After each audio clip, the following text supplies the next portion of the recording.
Let's have a look at how to read a wiring diagram. We're looking at a 2001 Silverado headlamp circuit.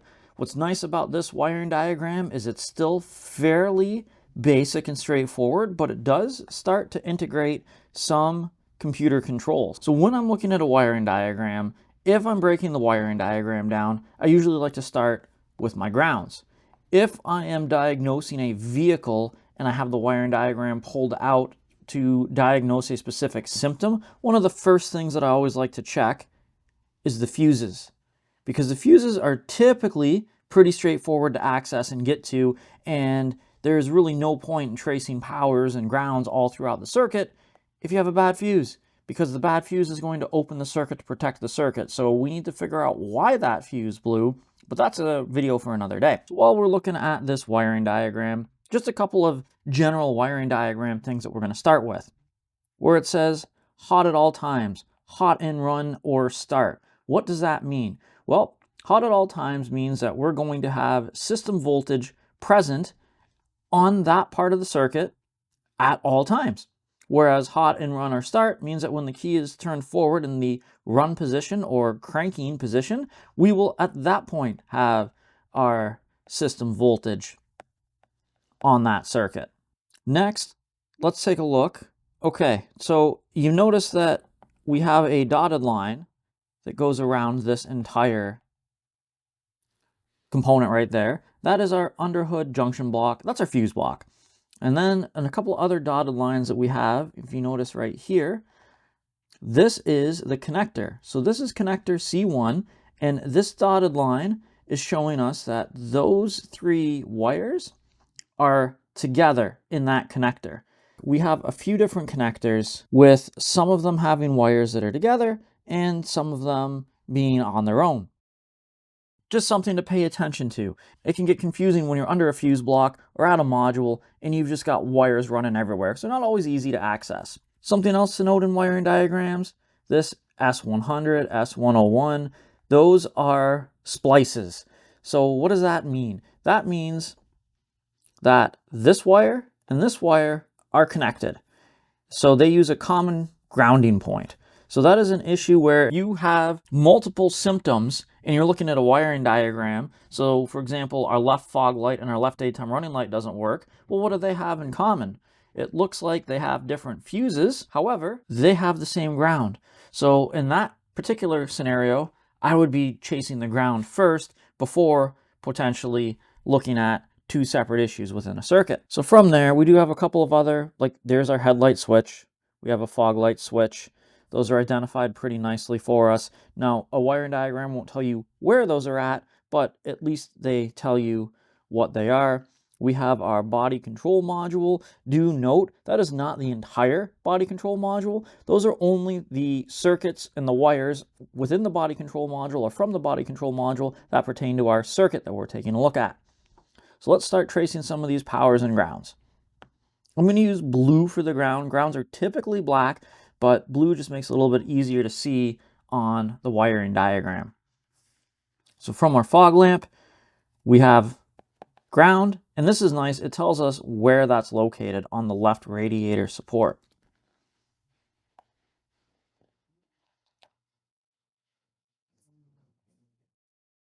We also have a ground at the left rear of the engine, and that ground is for our headlamp relay. Anytime you're looking at a relay, note this is a coil inside the relay.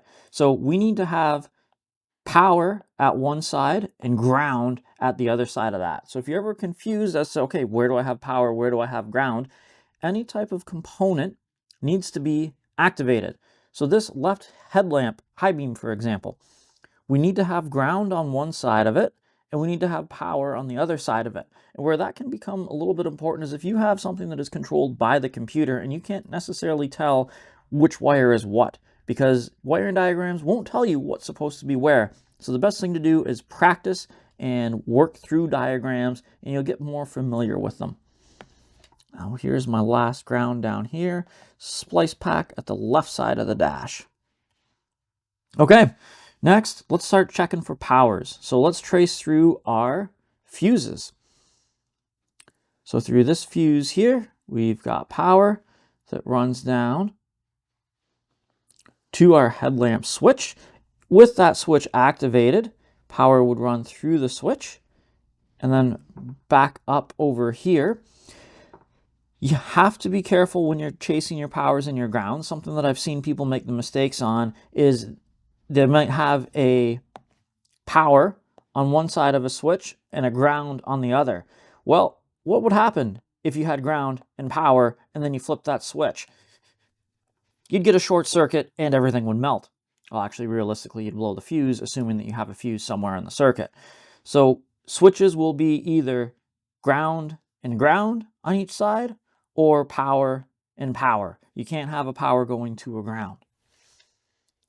Let's see. Okay, so in this pin E1, we have another orange wire, and that comes down, and that runs all the way over to our headlamp dimmer switch. Following back through from our headlamp switch here, we had power that ran up to, it looks like E8 in connector C1. There are 2 wires that go to pin E8, and that other wire comes down here and goes to our body control module. Okay, so that power goes up to our relay. So now we know that our headlamp switch controls a relay, which then runs hot at all time. We would have power that runs into our relay. And then through here, there is a splice. There is 2 separate fuses, one for our right side high beam and low beam, and one for our left side high beam and low beam. So in pin C2, we have 2 wires. Pin B1, we have 2 wires. We should have power that runs to each of our headlamps. Now, on the other side of the headlamps should be ground. And that runs into a junction block. And that ground should run back through here to our dimmer switch. That would run to the computer to indicate to the BCM that our high beams are on. That way the BCM can turn that little light on the dash that says high beams on. And then that also runs to our headlamp dimmer switch. Okay, cool. What else have we got? Well, looks like over here we have a daytime running light relay. We have a fuse, hot and runner start, so we should have power to that relay. Then remember, on the other side of the relay is going to be a ground, and that runs back to the BCM. So the BCM is able to turn your daytime running light relay on or off by controlling the coil inside the relay. That's pretty neat. We have another fuse. We have power that runs into our relay. And then we have power that runs to our left and our right side daytime running lamps. Cool. And then we have one more relay. This is our fog lamp relay. Not every vehicle would have come equipped with the fog lights. If it did though, we'd have power that runs down through here. Power, so this side of the relay right here would be our load side. So you'd typically have pin 30 as your common that always has power to it. And then on the other side here, you would have pin 87. And if it's a 5-pin relay, 87A. On the control side, you'd have 85 and 86. And that power runs to the fog lamp switch. Has our little indicator on the switch to tell us that, hey, yep, fog lights are on.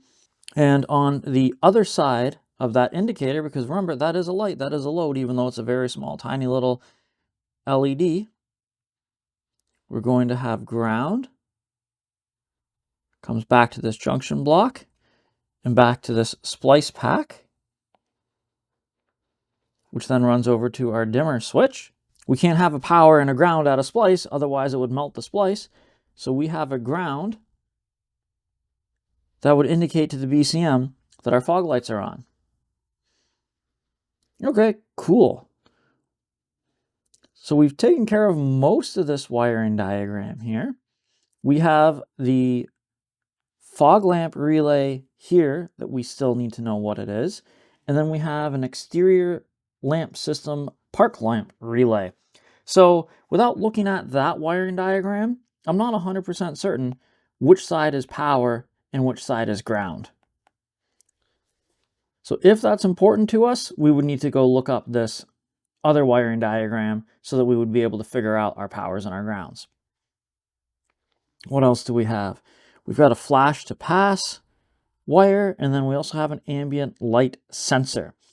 Now, I don't know exactly on this ambient light sensor which side is going to be power, which side is going to be ground. This little symbol here is for a photodiode. Through your diode, typically, you would have power on one side of it, and then you'd have ground on the other. But you do have to be careful. These schematics aren't always necessarily drawn 100% accurately.